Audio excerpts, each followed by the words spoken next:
Sejarah Desa Masangan Wetan tidak terdokumentasi secara lengkap seperti desa-desa lain yang memiliki arsip administratif sejak masa kolonial.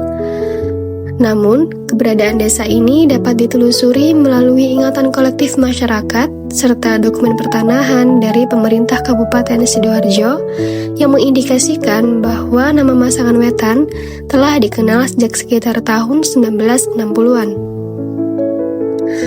Pada masa tersebut, wilayah yang kini menjadi Desa Masangan Wetan masih didominasi oleh lahan persawahan dengan permukiman penduduk yang tersebar di 3 wilayah dusun, Masangan Wetan, Wagir, dan Ronggojalu.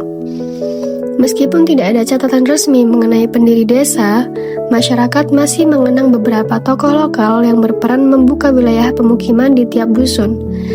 Tokoh pembuka wilayah tersebut antara lain Mbah Terong di dusun Masangan Wetan, Mbah Rogo Wagir di dusun Wagir, dan Mbah Broto di dusun Ronggojalu.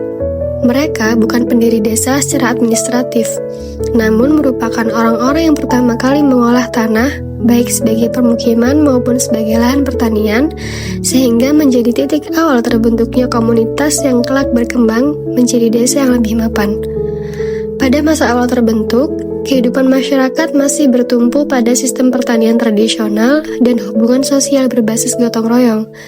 Struktur desa belum dibangun secara formal. Pembagian wilayah, kepemimpinan, dan pelayanan publik dilakukan secara informal berdasarkan kesepakatan warga.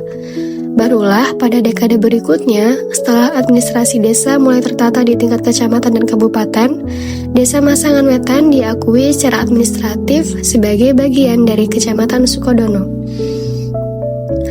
Perubahan besar terjadi ketika perkembangan kota Surabaya semakin meluas. Wilayah Masangan Wetan yang dulunya merupakan lahan pertanian kemudian beralih fungsi menjadi area permukiman. Pergeseran ini mempengaruhi pola hidup masyarakat, struktur mata pencaharian, serta dinamika ekonomi desa. Wilayah yang awalnya homogen sebagai desa agraris kemudian berubah menjadi kawasan pemukiman campuran yang dihuni oleh masyarakat lokal maupun pendatang. Secara tertulis, makna nama Masangan Wetan tidak ditemukan dalam arsip resmi desa. Namun, penuturan masyarakat setempat memberikan gambaran kuat mengenai asal-usul penamaan wilayah ini. Istilah Masangan diyakini berasal dari kebiasaan masyarakat pada masa lampau yang banyak memasang jebakan untuk berburu hewan sebagai cara bertahan hidup. Pada masa itu, kondisi mencari makan masih sulit.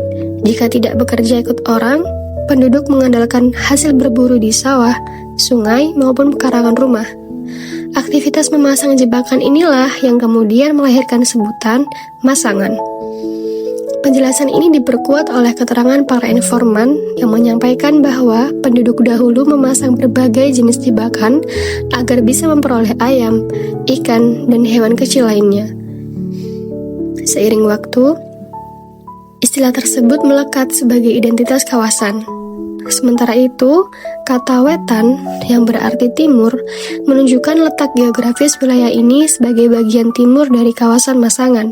Secara tradisional, pembagian wilayah dengan istilah Kulon Wetan atau Barat Timur merupakan pola penamaan yang umum dalam kultur desa-desa di Jawa. Dalam konteks Masangan, kawasan ini memang terbagi menjadi 2 desa. Masangan Kulon di bagian barat, Masangan Wetan di bagian timur. Pembagian tersebut sudah ada sejak masa lampau, jauh sebelum pembangunan tol layang. Jadi, penamaan Wetan Kulon bukan muncul karena adanya jalan tol, melainkan telah menjadi pemisah alami wilayah sejak dahulu. Para penduduk juga menjelaskan bahwa pembangunan tol layang justru berdampak pada perubahan struktur desa. Kantor Desa Masangan Wetan yang lama dulunya berada di jalur yang sekarang menjadi bagian dari jalan tol. Akibat proyek tersebut, kantor desa dipindahkan ke lokasi yang sekarang digunakan. Sebelum adanya tol, jalur dari Gedangan menuju Sukodono mengikuti alur sungai dan melewati area kantor desa lama.